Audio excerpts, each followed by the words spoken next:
મચ્છી બોટ ભારતીય તટરક્ષક તમને બોલાવે છે દરિયામાં તુફાન આવવાનું છે તો તમે તમારા નજીકના બંદરની તરફ જાઓ। મચ્છી બોટ ભારતીય તટરક્ષક તમને બોલાવે છે દરિયામાં તુફાન આવવાનું છે તો તમે તમારા નજીકની બંદરની તરફ જાઓ। નમસ્કાર ગુજરાત। આજ રાત્રિ દરમિયાન ગુજરાત રાજ્ય તરફ વાવાઝોડાનો સંકટનો છે એ મંડરાતો જોવા મળી રહેલો સ્ટ્રક અને ગુજરાત રાજ્યમાં વાવાઝોડાની દિશા પણ નક્કી કરી દેવામાં આવી છે અને આ તમામ વિસ્તારોમાં આજે વાવાઝોડાના પવનની અને વરસાદની આગાહી છે એ જાહેર કરવામાં આવી છે। તો મિત્રો તમે વિડીયોમાં જોઈ શકો છો એ પ્રમાણે ગુજરાત રાજ્યમાં આગામી 24 કલાક માટે ભારેથી અતિ ભારે વરસાદનું આ જે છે એ અનુમાન લગાવી અને વાવાઝોડાની પણ આગાહી દર્શાવવામાં આવી રહી છે। અને વરસાદ અંગે પણ જે સરકાર દ્વારા જાહેરાત કરવામાં આવી છે કે સરકાર દ્વારા છે એ સર્વે પણ હાથ ધરવામાં આવ્યો છે કે જ્યાં ગુજરાત રાજ્યમાં જે વાવાઝોડાની પગલે જે પણ નીચાણવાળા વિસ્તારો છે એ વિસ્તારોને એલર્ટ કરી દેવામાં આવ્યા અને ત્યારબાદ આ તમામ વિસ્તારોને છે એ સર્વે હાથ ધરવામાં આવશે। પરંતુ મિત્રો એના પહેલાં તમને ખાસ કરીને જણાવી દઈએ કે બંગાળની ખાડીમાં જે વેલમાર્ક લો પ્રેશર સિસ્ટમ જે હતી એ હવે ડીપ ડિપ્રેશનમાં ફેરવાઈ ગઈ અને આ જે વેલમાર્ક લો પ્રેશર સિસ્ટમના ભાગરૂપે આ તમામ વિસ્તારોમાં છે એ વરસાદ અને પવનની ગતિનો જે છે એ સમાવેશ થઈ અને આગળ વધી રહેલી જે દિશા છે એ હવે ગુજરાત રાજ્ય તરફ આગળ વધીને કચ્છના વિસ્તારોમાં છે એ સીધી અસર કરે તેવા અત્યારે સમાચાર મળી રહ્યા છે। તો મિત્રો આગામી 24 કલાક માટે કચ્છને પણ રેડ એલર્ટમાં જાહેર કરી દેવામાં આવ્યું છે અને ગુજરાત રાજ્યના 27 જિલ્લાને તમામને છે રેડ એલર્ટ જાહેર કરી દેવામાં આવ્યું છે। સાથે મિત્રો ગુજરાત રાજ્યમાં જે વરસાદ પડી રહ્યો છે આ વરસાદના ભાગરૂપે જે મોટા સિટી છે એ સિટીઓમાં પણ એક છે એ એનડીઆરએફ અને એસડીઆરએફની ટીમોને તૈનાત કરી દેવામાં આવી છે। હવે મિત્રો આ જે વાવાઝોડાની અસર ગુજરાત રાજ્ય તરફ મંડરાતી જોવા મળી રહી છે વાવાઝોડાની અસર કેટલી ઘાતક સાબિત થશે એ અંગે હવે આવનારા દિવસોમાં અને આવનારા 24 કલાકમાં જોવા મળ્યું છે। તો એ 24 કલાક મિનિટના સમય અને જે ઘડીના સમય છે એ ઘડીના સમયે હવે ગુજરાત રાજ્ય તરફથી ખતરો છે એ ટળતો જોવા મળી રહ્યો છે અને દરિયાઈ વિસ્તારોમાં લાગુ વિસ્તારો જે ભાવનગરથી લઈને દ્વારકા સુધીના દરિયાઈ વિસ્તારની પટ્ટી છે એ વિસ્તારની પટ્ટીમાં આજે એટલે કે આજ દિવસ દરમિયાન આખા દિવસ દરમિયાન છે ધોધમાર વરસાદ પડ્યો છે અને 24 કલાકના જે વરસાદની જે આગાહી કરવામાં આવી હતી એ આગાહી પ્રમાણે છે વરસાદ વરસી રહ્યો હતો। ત્યારબાદની જે આગાહી કરવામાં આવી છે કે 24 કલાકમાં વાવાઝોડાની અસર કેટલી ઘાતક સાબિત થશે એ પણ આપણે છે આવનારા સમયમાં જોશું। પરંતુ મિત્રો એ પહેલાં આ વિડીયોને અંત સુધી જોતા રહેજો અને જે પણ મિત્રો નવા છે અમારી આ યુટ્યુબ ચેનલ પર એમને ખાસ વિનંતી ચેનલને સબસ્ક્રાઇબ ન કર્યું તો ત્યારે સબસ્ક્રાઇબ કરી લેજો જેથી કરી વરસાદ અંગેના જે તમામ સમાચાર છે એ સૌપ્રથમ તમને ગુજરાત રાજ્યના આ ચેનલ માધ્યમથી મળી જાય। ગુજરાત રાજ્યના તમામ જિલ્લાના નાગરિકો થઈ જજો સાવધાન, કારણ કે જે આગાહી કરવામાં આવી હતી ગુજરાત રાજ્યમાં વરસાદની ગુજરાત રાજ્યને રેડ એલર્ટ જાહેર કરવામાં આવ્યું હતું એ ખતરો હવે વાવાઝોડામાં પરિવર્તિત થવા જઈ રહ્યો છે। ગુજરાત રાજ્યમાં છેલ્લા 3 દિવસથી ધોધમાર વરસાદના કારણે મોટાભાગના વિસ્તારોમાં પવન સાથે વરસાદ પડ્યો છે અને આ વરસાદના કારણે દ્વારકા તેમજ જામનગર, જૂનાગઢ, પોરબંદર, રાજકોટ, ગોંડલ આ વિસ્તારોમાં છે એ ધોધમાર વરસાદના પગલે છે એ દરેક જગ્યાએ 4 કોર કહી શકાય તો 4 કોર છે એ વરસાદી પાણી છે ભરાઈ ગયા છે। ત્યારબાદ જે સિસ્ટમ સક્રિય થઈ હતી એ સિસ્ટમ આગળ વધી અને કચ્છ, નળિયા, ગાંધીધામ આ વિસ્તાર, માંડવી, નળિયા અને આ વિસ્તાર છે એના આજુબાજુના વિસ્તારોને સંક્રમણ કરવા જઈ રહી છે। તો આ સિસ્ટમ છે એ હવે ધીમે ધીમે આગળ વધી અને ગુજરાત રાજ્ય પરથી છે પસાર થઈને બીજા કોઈ અન્ય દેશ તરફ છે એ આગળ વધી રહી છે। પરંતુ શું તમને ખબર છે એ સિસ્ટમ સક્રિય થઈ પૂરી થઈ એના બાદ એક નવી સિસ્ટમ સક્રિય થઈ જે બંગાળની ખાડીમાં સક્રિય થયેલી છે, એટલે એક વેલમાર્ક લો પ્રેશર સિસ્ટમ સક્રિય થઈ છે અને આ સિસ્ટમ હવે ડીપ ડિપ્રેશનમાં ફેરવાય અને ધીમે ધીમે આગળ વધતી જોવા મળી રહી છે। તો મિત્રો અહીંયા નકશામાં તમે છે ચાર્ટમાં જોઈ શકો છો જે પ્રમાણે ગુજરાત રાજ્ય ઉપર જે ખતરો છે એ મંડરાતો હતો એ હવે વાવાઝોડા સ્વરૂપે છે એ પ્રગટ થઈ અને ગુજરાત રાજ્યમાં ઘણા એવા વિસ્તારોમાં નુકસાન પહોંચાડે તેવી સંભાવનાઓ અત્યારે વ્યક્ત કરવામાં આવી રહી છે। પરંતુ શું ખરેખર આ તમામ સંભાવના સાચી પડવાની છે? તો એના વિશેના જે સમાચાર છે એ આપણી સામે આવી ગયા છે। તો એ સમાચારને ધ્યાનમાં રાખીને ગુજરાત રાજ્યના તમામ વિસ્તારો ઉપર અત્યારે વાદળછાયું વાતાવરણ છે એ ઘેરાવો જોવા મળી રહ્યો છે। તો આ જે વાદળછાયું વાતાવરણ છે એમાં ગુજરાત રાજ્યમાં વરસાદ તો બંધ થવાનું નામ જ નથી લેતો, એની સાથે પવનની ગતિમાં પણ મોટો ફેરફાર જોવા મળી રહ્યો છે। પવનની ગતિ 110 કિલોમીટરથી વધીને જે ઝડપ છે એ 140 કિલોમીટર પ્રતિ કલાકની હતી એની આગાહી હતી। ત્યારબાદ એ ઝડપમાં અત્યારે ધીમી ગતિ પડી છે, પરંતુ હજુ સુધી એનો પ્રકોપ એવો ને એવો જ રહ્યો છે। પરંતુ શું તમને ખ્યાલ છે ગુજરાત રાજ્યના જાણીતા એવા હવામાન નિષ્ણાત અંબાલાલ પટેલ દ્વારા પણ એક સૌથી મોટી આગાહી કરવામાં આવી છે, જેમાં વેધર એનાલિસિસ દ્વારા જે અપડેટ મળી રહી છે એ તમામ અપડેટમાં ગુજરાત રાજ્યમાં જે ચોમાસું છે એ સત્તાવાર રીતે દિવસથી વિદાય લેશે એની અપડેટ સામે આવી રહી છે. તો આ જે ગુજરાત રાજ્યમાં વેલમાર્ક લો પ્રેશર સિસ્ટમ છે એનો સ્ટ્રક્ટ બહુ લાંબો છે અને આ સ્ટ્રક્ટના કારણે અત્યારે છે વરસાદ વરસી રહ્યો છે. તો અહીંયા તમે ચાર્ટ ઉપર પણ જોઈ શકો છો, જે વેલમાર્ક લો પ્રેશર સિસ્ટમ અરબી સમુદ્રમાં જે ઘેરાવો થયો હતો એ હવે ઘેરાવો છે એ ધીમે ધીમે આગળ વધી અને ગુજરાત રાજ્ય તરફ છે એ આગળ જઈ રહ્યો છે. તો અહીંયા તમે જોઈ શકો છો એ પ્રમાણે જે ઘેરાવો છે, સ્ટ્રક્ટ છે એ સમગ્ર ગુજરાતને અત્યારે કવર કરી રહ્યો છે. એની સાથે જ ગુજરાતને અડીને આવેલા ભારત દેશના બીજા અન્ય રાજ્યોમાં પણ આ વરસાદી સિસ્ટમ છે એ જોવા મળી રહી છે. એમાં ખાસ કરીને જોવામાં આવે તો ગુજરાત રાજ્યના દરિયાઈ પટ્ટો જે કહી શકાય કે ભાવનગરથી દ્વારકા, જેની અંદર ઉના, ગીર સોમનાથ, દીવ, દમણ, પોરબંદર તેમજ જે વેરાવળ છે, આ મહુવા, અલંગ, રાજુલા, આ તમામ વિસ્તાર, અમરેલી હોય એ તમામ વિસ્તારમાં છે એ સારા વરસાદની છે એ આગાહી કરવામાં આવી. હવે આ આગાહી કેટલા દિવસની કરવામાં આવી એના પણ સમાચાર આપણે વિડીયોના અંત સુધીમાં જોશું, એટલે વિડીયોને છેલ્લે સુધી જોતા રહેજો. તેમજ જે પણ મિત્રો નવા છે અમારી આ યુટ્યુબ ચેનલ પર એમને ખાસ વિનંતી, ચેનલને અત્યારે સબસ્ક્રાઈબ ન કરી હોય તો અત્યારે સબસ્ક્રાઈબ કરી લેજો, જેથી કરી તમને ગુજરાત રાજ્યના ચોમાસાના તમામ અપડેટ છે એ સામે મળી જાય. હવે આ જે લો પ્રેશર છે એ હવે ધીમે ધીમે દરિયાઈ વિસ્તારમાંથી જે જમીનની વિસ્તાર એટલે કે જે ઉષ્ણ તાપમાનવાળા વિસ્તારોમાંથી પસાર થઈ અને ઠંડા પ્રદેશો તરફ આગળ વધતું હોય તો એમાં પણ જો આ લો માર્ક સિસ્ટમ છે એ હવે ગુજરાત રાજ્યના દરિયાઈ કાંઠાના વિસ્તારમાંથી છે એ પસાર થઈ ચૂક્યું છે. તો ત્યારબાદ આ સિસ્ટમનો ઘેરાવો શું કામ દર્શાવવામાં આવી રહ્યો છે એ અંગેના પણ સમાચાર આપણી પાસે આવી ગયા છે કે ગુજરાત રાજ્યમાં જે આગાહી આપવામાં આવી હતી, જે 25 ઓગસ્ટ બાદના 5 દિવસ માટેની આગાહી હતી, એ 5 દિવસ હવે પૂરા થવા આવ્યા છે. ત્યારબાદ શું ગુજરાત રાજ્યમાં ફરી વરસાદ છે એ ચાલુ રહેવાનો છે? શું આ વરસાદમાં ચોમાસું છે એ હવે પૂરું થવાના અંત ઉપર છે કે નહીં, એ અંગેના પણ સમાચાર આપણી પાસે આવી ગયા છે. તો એ સમાચાર આપણે જોશું.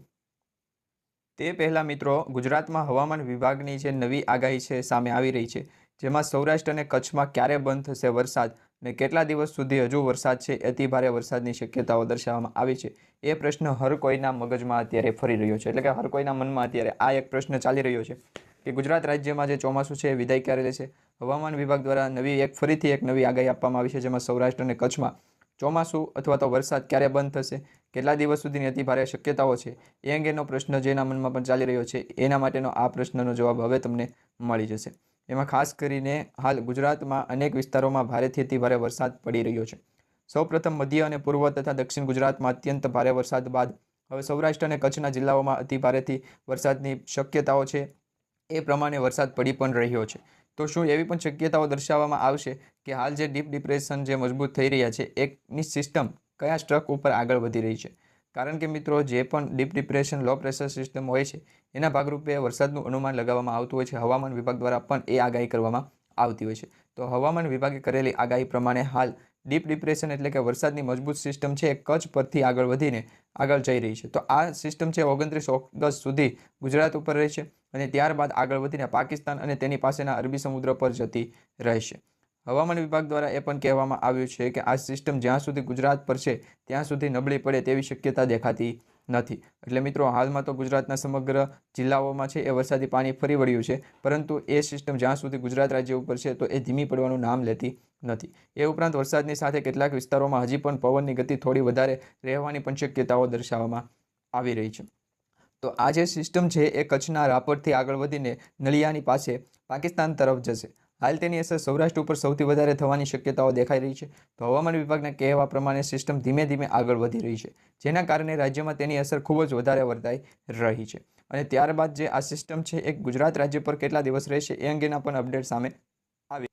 તો મિત્રો, આ સિસ્ટમ છે એ મંગળવારે કચ્છ ઉપર પહોંચી હતી અને તે પહેલાં જ તેની અસર સૌરાષ્ટ્ર તથા કચ્છના જે તમામ વિસ્તાર છે એ વિસ્તારોમાં અસર પહોંચાડી હતી, એટલે કે વરસાદ ત્યાં પડ્યો હતો. જેમાં સૌથી વધારે જામનગર, મોરબી, દેવભૂમિ દ્વારકા, પોરબંદર, રાજકોટ, સુરેન્દ્રનગર તથા કચ્છમાં વધારે વરસાદ પડ્યો હતો. અને હવામાન વિભાગે પણ જે આગાહી કરી છે એ પ્રમાણે સૌરાષ્ટ્ર અને કચ્છ પર હજી 2 દિવસ સુધી ભારેથી અતિ ભારે વરસાદનો ખતરો રહેલો છે. તો 2 દિવસ બાદ આ વિસ્તારમાં વરસાદનું જોર ધીમું પડવાનું છે અને 29 ઓગસ્ટના રોજ આ સિસ્ટમ પાકિસ્તાન અને અરબી સમુદ્ર તરફ આગળ વધશે અને જેમ ગુજરાતથી દૂર જશે તેમ તેની અસર છે એ ગુજરાત રાજ્ય પર ઘટવાની શક્યતા શરૂ થઈ જશે.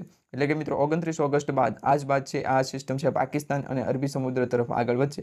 જેમ જેમ ગુજરાતથી દૂર જશે એમ આ સિસ્ટમની અસર છે એ ધીમી પડતી જશે. તો હાલ મિત્રો સ્થિતિ છે એ પ્રમાણે 30 ઓગસ્ટથી સૌરાષ્ટ્ર તથા કચ્છ ઉપર વરસાદનું જોર ઘટવાની શરૂઆત છે એ થઈ ગઈ છે, પરંતુ સાવ બંધ નહીં થાય.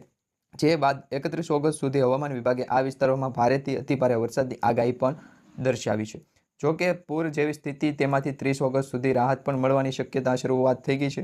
એટલે અત્યંત ભારે વરસાદમાં ઘટાડો નોંધાવાની શરૂઆત પણ થઈ ગઈ છે. જ્યારે પૂર્વ ઉત્તર મધ્ય ગુજરાતમાં 28 ઓગસ્ટથી જ વરસાદનું પ્રમાણ ઘટવાની શરૂઆત છે એ થઈ ગઈ છે. તો કેટલાક વિસ્તારોમાં 29 ઓગસ્ટ સુધીમાં વરસાદ ધીમો પડી જાય છે તેવી શક્યતાઓ પણ દર્શાવવામાં આવી રહી છે. અને મિત્રો આગામી 2 દિવસ સુધી ગુજરાતમાં હજી પણ અત્યંત ભારે વરસાદ પડશે અને તે બાદ રાજ્યમાં ખાસ કરીને સૌરાષ્ટ્ર અને કચ્છમાં તેનું જોર છે એ ઘટવાની શરૂઆત થઈ જશે.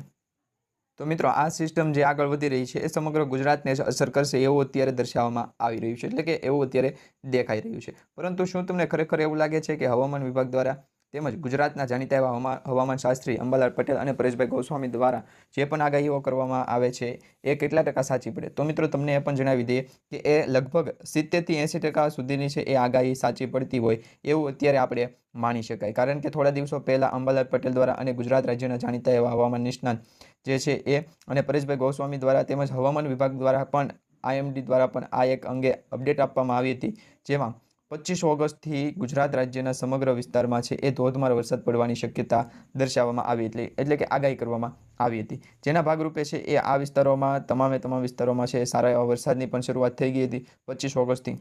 ત્યારબાદ 29 ઓગસ્ટ સુધી છે એ સારા વરસાદની અપડેટ પણ સામે આવી રહી હતી, એ પણ આગાહી સાચી પડી છે. પરંતુ શું તમને ખરેખર એવું લાગે છે કે આ વરસાદની જે સિસ્ટમ છે એનો જે સ્ટ્રક છે એ હવે કચ્છથી આગળ વધીને પાકિસ્તાન અથવા તો અરબી સમુદ્રના દરિયાઈ વિસ્તારમાં જો જાય છે તો એની પાછળનો ભાગ જે હોય છે ગુજરાતમાં કેટલું નુકસાન પહોંચાડશે? તો મિત્રો એમાં ખાસ કરીને ગુજરાતમાં કાંઈ એવું નુકસાન નથી પહોંચવાનું, પણ હા ખાસ એ તમને જણાવી દઈએ કે જે નીચાણવાળા વિસ્તારો છે ગુજરાત રાજ્યમાં, જેમાં નીચાણવાળા જે જિલ્લા છે જેમાં સુરેન્દ્રનગર આવી જાય, જામનગર આવી જાય, તેમજ રાજકોટના વિસ્તારો છે, વડોદરા છે, અમદાવાદ છે, આ તમામ સિટી એવા જે વિસ્તારો છે એમાં જો નીચાણવાળા વિસ્તારો હોય તો ત્યાં પાણી ભરાવાની શક્યતા ખૂબ જ વધારે છે. અને આ જે પાણી જે ભરાવાનું છે એના ભાગરૂપે જે કંઈ નુકસાન થતું હોય તો એ નુકસાન અત્યારે પહોંચી શકે છે.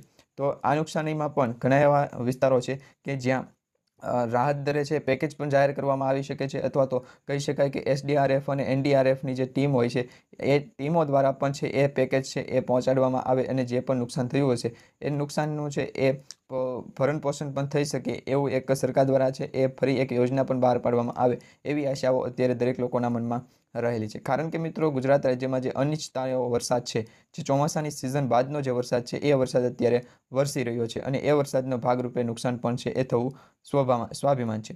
તો મિત્રો આ જે નુકસાન થતું હોય છે એ નુકસાનને અટકાવવા માટે શું કરવું? તો હવે મિત્રો એમાં જે છે એ સરકાર દ્વારા તમને એલર્ટ પણ કરવામાં આવતા હોય છે, જાહેરાત પણ એવી કરવામાં આવતી હોય છે કે દરિયાઈ ખેડૂતો હોય છે જે દરિયાની આજુબાજુના વિસ્તારોમાં રહેતા, નીચાણવાળા વિસ્તારોમાં રહેતા જે લોકો છે એમને દરિયો ન ખેડવા અથવા તો વરસાદના ઋતુ પ્રમાણે જે વરસાદી જોર વધતું હોય છે એવી જોર વધવાના પગલે પણ સરકાર દ્વારા છે પહેલાં અપડેટ આપવામાં આવતી છે, પહેલાં એવા સમાચાર પણ પહોંચાડી દેવામાં આવતા હોય છે કે જો તમે નીચાણવાળા વિસ્તારમાં જશો તો એમાં જે પણ નુકસાન થાય એ તમારે ભોગવવું પડે, કારણ કે સરકાર દ્વારા પહેલાં જ તમને એલર્ટ આપી દેવામાં આવતું હોય છે. તો એ એલર્ટના ભાગરૂપે જો તમે એ વિરુદ્ધ જાઓ છો તો તમને નુકસાન થવું છે એ શક્ય છે. કારણ કે સરકાર દ્વારા છે જ્યારે પણ એટલે કહી શકાય કે 27 અને 28 ઓગસ્ટના રોજ જે ગુજરાત રાજ્યના 27 જિલ્લાઓને રેડ એલર્ટ જાહેર કર્યા હતા ત્યારે જ કહેવામાં આવ્યું હતું કે આ તમામ વિસ્તારોમાં છે એ હજી આવનારા 3 દિવસ સુધી એટલે કે 72 કલાક સુધી ધોધમાર અતિભારે વીજળીના કડાકા ભડાકા સાથેનો વરસાદ પડી શકે છે. તો આ શક્યતાના ભાગરૂપે જે વરસાદ પડવાનો હતો એ પડ્યો છે અને આગામી 2 દિવસ સુધી એટલે કે 24 કલાક સુધી પણ જે છે એ વરસાદી જોર પણ વધવાનું છે અને 24 કલાક બાદ આ જે વરસાદી સિસ્ટમ છે ધીમી પડશે અને ધીમી પડશે એટલે એનું જે સ્ટ્રોક છે એ પાકિસ્તાન અથવા તો અરબી સમુદ્ર તરફ આગળ વધતું જોવા મળે. વાતાવરણમાં પલટવાર જોવા મળી રહ્યો છે સીધે ગુજરાત રાજ્યના દ્વારકા, જામનગર, જૂનાગઢ, પોરબંદર લાગુ વિસ્તાર, વેરાવળ, દીવ, સોમનાથ, ગીર આ વિસ્તારોમાં છે એ અતિ ભારે આગામી 24 કલાક દરમિયાન વરસાદ રહેવાનો છે. તો મિત્રો આજના સમાચારની અંદર સાવધાન, કારણ કે દરિયાઈ માછીમારોને પણ દરિયો ખેડવાની ના પાડી દેવામાં આવી છે અહીંયા તમે વિડીયોમાં જે સ્ટ્રક જોઈ રહ્યા છો, જે સેટેલાઇટ ઇમેજ દ્વારા પણ તમને વ્યૂ દર્શાવવામાં આવે છે કે જે સમગ્ર ભારત દેશની અંદર જો વાત કરવામાં આવે તો દક્ષિણ ભારત સિવાય જો કોઈ વિસ્તારમાં વાતાવરણમાં પલટવાર જોવા મળ્યો હોય તો એ છે આપણું ગુજરાત. કારણ કે મિત્રો તમે જોઈ શકો છો બંગાળની ખાડીમાં જે વેલ માર્ક લો પ્રેશર સિસ્ટમ છે એ હવે ડીપ ડિપ્રેશન બની અને ધીમે ધીમે આગળ વધતી જોવા મળી રહી છે અને એનું સીધું છે અસર ગુજરાત રાજ્ય તરફ થઈ શકે એવા પણ સમાચાર અત્યારે મળી રહ્યા છે. તો મિત્રો હવામાન વિભાગ દ્વારા અને આગામી ગુજરાત રાજ્યમાં 4 થી 5 દિવસ તો છે એ જોરદારની આગાહી કરવામાં આવી છે. એમાં હવામાન શાસ્ત્રી અંબાલાલ પટેલ અને પરેશભાઈ ગોસ્વામી દ્વારા પણ એક સૌથી મોટી આગાહી કરવામાં આવી છે. એ અંગે આપણે વિડીયોની અંત સુધીમાં માહિતી મેળવશું. તો હવે મિત્રો આજના વિડીયોમાં સમાચાર મેળવશું કે ગુજરાત રાજ્યના કેટલા જિલ્લાઓમાં રેડ એલર્ટ જાહેર કરવામાં આવ્યું છે, કયા કયા જિલ્લાઓમાં કેટલી નુકસાની થવાની સંભાવના છે, કયા કયા વિસ્તારોમાં પાણી ફરી વળ્યા છે, કયા કયા વિસ્તારોની નદીઓ બે કાંઠે થઈ છે, ગાંડાતુર ઘોડાપુર આવ્યું છે. આ તમામ સમાચાર જણાવું તેમાં તમારો વિસ્તાર પણ હોઈ શકે તો તમે નીચે કમેન્ટમાં જણાવી દેજો. મિત્રો તમને જેમ બતાવવામાં આવી રહ્યું છે કે ગુજરાત રાજ્ય તરફ જે વેલમાર્ક લો પ્રેશર સિસ્ટમ છે એ ડીપ ડિપ્રેશનમાં ફેરવાઈ ત્યારબાદ સમગ્ર ગુજરાત રાજ્યમાં છે એ વાદળછાયું વાતાવરણનો ઘેરાવો થઈ ગયો હતો. ત્યારબાદ છે કચ્છના લાગુ વિસ્તાર જે છે કચ્છ, નળિયા, ગાંધીધામ આ તમામ વિસ્તારને પણ એલર્ટ ઉપર છે એ નક્કી મૂકી દેવામાં આવ્યું છે અને એની સાથે જ ગુજરાત રાજ્યમાં જો સેટેલાઇટ વ્યૂની આપણે સામે જોઈએ તો સેટેલાઇટ વ્યૂમાં પણ છે એ રડાર સામે આવી રહ્યા છે, જેમાં ગુજરાત રાજ્યને છે એક ભારે આગાહી ધરાવતું રાજ્ય અત્યારે ઘોષિત કરવામાં આવ્યું છે. કારણ કે એમાં અત્યારે રેડ એલર્ટ છે એ સમગ્ર ગુજરાતમાં છે જાહેર કરવામાં આવ્યું છે. તો મિત્રો તારીખ 26, 27 અને 28 આ 3 દિવસની જે આગાહી હતી એ તદ્દન સાચી પડી છે અને ત્યારબાદ હવે 10 સપ્ટેમ્બર સુધીની એક નવી મોટી આગાહી કરવામાં આવી છે. 10 તારીખ સુધી ગુજરાત રાજ્યના ખેડૂતોને નુકસાન થવા જઈ રહ્યું છે એવી આગાહી અંબાલાલ પટેલ દ્વારા કરવામાં આવી છે. એ પણ વિડીયોના અંત સુધીમાં આપણે એ સમાચાર પણ મેળવશું. એના માટે વિડીયોને પૂરેપૂરો અંત સુધી જોતા રહેજો. હવે ખાસ કરીને તમને 10 સપ્ટેમ્બર સુધીમાં શું આગાહી આપવામાં આવી છે, નુકસાન શેનું થશે એની માહિતી મેળવીએ તો અંબાલાલ પટેલ દ્વારા એક સૌથી મોટી જાણકારી આપવામાં આવી છે. એમાં 31 ઓગસ્ટથી લઈને 10 સપ્ટેમ્બર સુધી આ 11 દિવસના સમયગાળા દરમિયાન ખેડૂતોને પાક ઉપર છે એ જીવાત આવવાનો છે એક સંભાવના વ્યક્ત કરવામાં આવી છે. એક પાકનો રોગ આવવાનો છે. 10 દિવસ સુધી આ પાકનો રોગ પાકને નિષ્ફળ કરે એવી સંભાવનાઓ દર્શાવવામાં આવી રહી છે. તો એના વિશે પણ આપણે વધારે માહિતી મેળવીએ તો મિત્રો ગુજરાત રાજ્યમાં હાલ 24થી લઈને અને 27 એટલે કે કુલ ટોટલ ગુજરાત રાજ્યના તમામ જિલ્લા છે એ તમામ જિલ્લાને છે એ રેડ એલર્ટ ઉપર જાહેર કરવામાં આવ્યું હતું. ત્યારબાદ 27 ઓગસ્ટના રોજ પણ ગુજરાતના દક્ષિણી વિસ્તાર, દરિયાકાંઠાના વિસ્તારોમાં ધોધમાર વરસાદ પડ્યો હતો. એમાં નવસારી હોય કે પછી પોરબંદર, જામનગર, રાજકોટ આ તમામ વિસ્તારમાં છે એ ઘોડાપુર આવ્યું હતું. નદીઓનું પાણી ગામમાં તેમજ શહેરમાં છે એ આવી ગયું હતું. વડોદરાની પણ વાત કરવામાં આવે તો વડોદરામાં પણ સમગ્ર સિટીમાં પાણી જ કરી દેવામાં આવ્યું હતું. ત્યારબાદ મિત્રો આ જે સ્ટ્રક આગળ વધતો જણાવવામાં આવી રહ્યો છે એ ધીમે ધીમે કચ્છ અને નળિયા સુધીમાં છે એ અંત પામે એવું કહેવામાં આવી રહ્યું છે. એક વેલમાર્ક લો પ્રેશર સિસ્ટમ છે એ સક્રિય થઈ હતી, એ ડીપ ડિપ્રેશનમાં ફેરવાઈ હતી, જેના ભાગરૂપે અરબી સમુદ્રમાંથી પણ એક વાવાઝોડા સ્વરૂપે ધોધમાર છે વરસાદ પણ પડ્યો હતો અને પવનની ગતિમાં પણ 110 કિલોમીટર પ્રતિ કલાકથી લઈને 130 કિલોમીટર પ્રતિ કલાકની ઝડપે પવનની ગતિ પણ દેખાઈ રહી હતી. તો હવે આજે 28 તારીખે પણ ગુજરાત રાજ્યના મોટા ભાગમાં વિસ્તારના જે ભાગો છે એમાં અત્યારે વરસાદ ચાલુ છે. શું તમારા વિસ્તારમાં વરસાદ ચાલુ છે નીચે કમેન્ટ કરી જણાવજો. પરંતુ આ ખાસ કરીને એ પણ જણાવી દઉં કે 29, 30 અને 31 આ 3 દિવસ પણ એક સારી આગાહી આપવામાં આવી છે, જેમાં ગુજરાત રાજ્યમાં વરસાદ પડશે એ કેટલો ઘાતક સાબિત થશે, વીજળીના કડાકા ભડાકા સાથે વરસાદ પડવાનો છે કે પછી શું ખાલી વરસાદના ઝરમરિયા છાંટા જ પડવાના છે. તો એ અંગે પણ સમાચાર મેળવી એ પહેલાં જે પણ મિત્રો નવા છે અમારી આ યુટ્યુબ ચેનલ પર એમને ખાસ વિનંતી, ચેનલને સબસ્ક્રાઇબ ન કરીએ તો અત્યારે સબસ્ક્રાઇબ કરી લેજો. કારણ કે મિત્રો તમને છે એ ચોમાસાની સિઝનમાં ચોમાસાના જે વરસાદના તેમજ વાતાવરણમાં પલટવારના વાવાઝોડાના સમાચાર છે એ સૌપ્રથમ આ ચેનલના માધ્યમ થકી તમને મળી જશે. હવે ખાસ કરીને તમને એ પણ જણાવી દઉં તો ગુજરાત રાજ્ય આગામી